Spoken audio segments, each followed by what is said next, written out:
विराजमान हमारे रंगन के संघ के प्रमुख श्री मोहनलाल जी, उनके साथ राहुल जी और यहाँ पर उपस्थित सभी संघ के कार्यकर्ता, अतिथिगण, अभिभावक व मेरे साथियों, मैं आज विजयदशमी के शुभ अवसर पर आप सबको दिल की गहराइयों से मुबारकबाद और शुभकामनाएं देता हूं। मुझे बड़े हर्ष और उल्लास के साथ यहाँ पर आपके सामने अपने विचार रखने की अनुभूति हो रही है कि आज पहली बार मुझे आपने एक मुख्य अतिथि के रूप में निमंत्रण दिया। मैं इसके लिए आपका दिल से आभार व्यक्त करता हूँ और मैं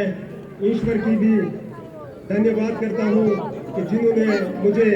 आपकी तरह महान हस्तियों के आगे अपने विचार रखने का मौका दिया। साथियों, विजयदशमी का त्योहार एक अंधकार से रोशनी की तरफ है, एक असत्य से सत्य को दिखाता है, अधर्म के ऊपर धर्म की विजय दिखाता है। और आज का ये विजयदशमी का त्योहार इसलिए भी महत्वपूर्ण है कि इस बार राष्ट्रीय स्वयं संघ की स्थापना के पूरे 100 वर्ष पूरे हुए हैं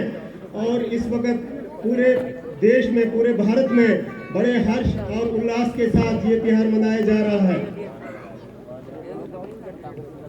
आरएसएस का इस देश के ऊपर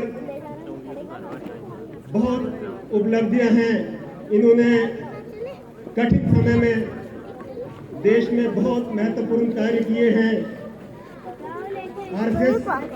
ने कश्मीर से लेकर के कन्याकुमारी तक और गुजरात से लेकर अरुणाचल प्रदेश तक पूरे भारत में राष्ट्रवाद के दीप जलाए हैं और हर घर में राष्ट्रवाद सोच को जगाया है। राष्ट्रीय आरएसएस का हर एक कार्यकर्ता अपनी जान की ना परवाह करते हुए किसी भी विपरीत स्थिति में, चाहे वो जंग का मैदान हो या आपने हाल ही में देखा होगा कि बारिश से कितना बड़ा नुकसान हुआ, जहां पर हर किसी को निकलने के घर से निकलने में मुश्किल हो रही थी और कोई कहीं सैलाब में फंसा हुआ था, लेकिन ये आरएसएस के जो कार्यकर्ता थे अपनी जान की परवाह न करते हुए इन्होंने उन लोगों की सेवा की है और जब भी देश को जरूरत पड़ी है और आरएसएस के कार्यकर्ता हमेशा आगे बढ़े हैं। आरएसएस की स्थापना आप सभी को पता है 1925 में हुई थी और आज इसके पूरे 100 साल हुए हैं और इसकी स्थापना जो डॉक्टर केशव बलिराम हेडगेवार जी ने की थी वो बहुत एक सामाजिक और देशभक्त थे, क्रांतिकारी नेता थे। उन्होंने हमारी भारत की जो संस्कृति थी, जो भारत में काफी देशों का आपने ये देखा होगा कि काफी देशों ने इस देश के ऊपर राज किया है और उन लोगों ने यहाँ आके एक ही चीज देखी थी कि इस देश के लोग जो हैं ज्यादातर देहाती और पहाड़ी सीधे साधे लोग थे और कोई भी बाहर से आकर के हमारे देश को लूटता चला जा रहा था। और इस वक्त जो है एडवाइजर जी के सोच में एक ऐसी बात आई कि हमें एक ऐसी संस्था को तैयार करना चाहिए जिससे हमारी संस्कृति बचाई जा सके और आने वाले समय में, भविष्य में हमारी पीढ़ियों को भी इसका समरण हो। जिस वक्त यहाँ पे ब्रिटिश की हुकूमतें रूल किया करती थी तो मैंने एक बार एक थोड़ा सा नेट पे पढ़ा था कि उसमें अभी मुझे उस गवर्नर जनरल का नाम याद नहीं आ रहा है,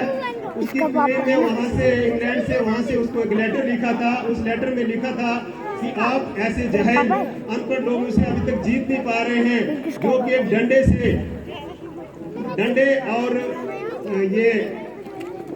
तलवार से जंग लड़ रहे हैं। आपके पास ऑटोमेटिक हथियार है, वेपन है और आप इनसे लड़ नहीं रहे, जंग नहीं जीत पा रहे हो। लेकिन उसने अपने एक लेटर में लिखा था, यहाँ से जो जवाब दिया था, उसने कहा था कि ये लोग बड़े देशभक्त हैं, अपने देश के लिए जान देने के लिए हमेशा तैयार रहते हैं और अपने गुरु के कहने पर सभी लोग जान देने के लिए तैयार रहते हैं और इनका खान पान बिल्कुल सीधा सादा है, जो कि जैसे दूध, लस्सी, मक्खन ऐसी चीजें खाते हैं। और उस वक्त उन्होंने वहां से एक पॉलिसी बनाई थी और अपनी मातृभाषा से बहुत ज्यादा प्यार करते हैं। उनकी उस वक्त की एक पॉलिसी थी कि अगर ये अपनी मातृभाषा से प्यार करते हैं तो इनके दिमाग में कुछ ऐसा भर दिया जाए कि उससे लगे कि ये जो हमारी मातृभाषा हिंदी बोलेगा तो इंफीरियर है, ताकि अंग्रेजी का यहाँ पे प्रभाव डाला जाए। काफी हद तक उनकी कोशिशें सफल भी हुई और उसके बाद जब उन्होंने कहा खाने पीने के लिए इनको जहाँ दूध और लस्सी पीते हैं इनको शराब दिया जाए, और जहाँ ये आपस में भाईचारे से प्रेम भाव से रहते हैं और वहाँ पे जातिवाद और हिंदू मुस्लिम अलग अलग जातिवाद करके कमजोर किया जाए। और इस तरह से तो सफल भी हुए, लेकिन आरएसएस जो कि एक ऐसी संस्था थी जहाँ गांव में जाकर के इनके कार्यकर्ताओं ने घर घर जाकर के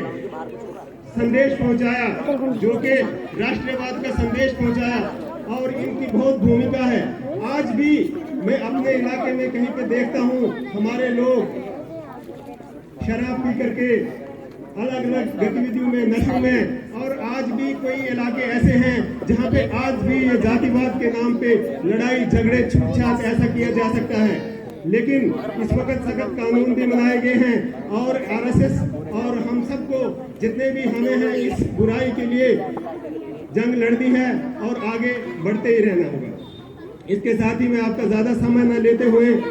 मैं एक शेर बोलना चाहता हूँ। अमन बेच देंगे, चमन बेच देंगे, अमन बेच देंगे, चमन बेच देंगे, लाशों से लेकर कफन बेच देंगे। आरएसएस के कार्यकर्ता अगर सो गए तो कुर्सी के पुजारी वतन बेच देंगे। जय हिंद, जय भारत।